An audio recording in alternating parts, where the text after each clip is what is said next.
Big game for us with a disappointing result on Saturday night. Not performance, we thought we worked very hard. We're playing Scotland.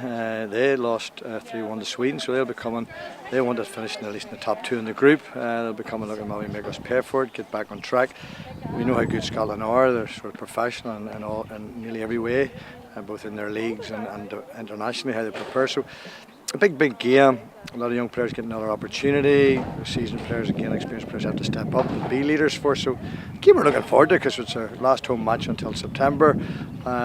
We know we didn't get the result that our performance deserved on Saturday, and a chance. Scotland are 18, the world we're 58. But so what? Bosnia were behind us, so we've got to repay and make Scotland pay for what Bosnia done with us.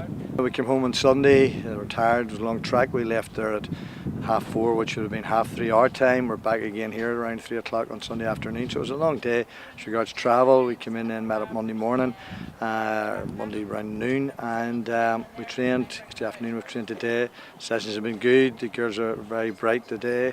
Taking a lot on board. They're very hungry to learn and want to know so much and really give everything they can for Northern Ireland and want to do better. And it's pleasing as a coach when you see people really hungry to learn. And we do self-appraisals, from coaches to players. We all self-appraise and we then follow it up by looking at the analysis. So everybody's learning. I'm learning. They're learning, and hopefully, again, we can come up with a performance that everybody's proud of, and more importantly, a really good result.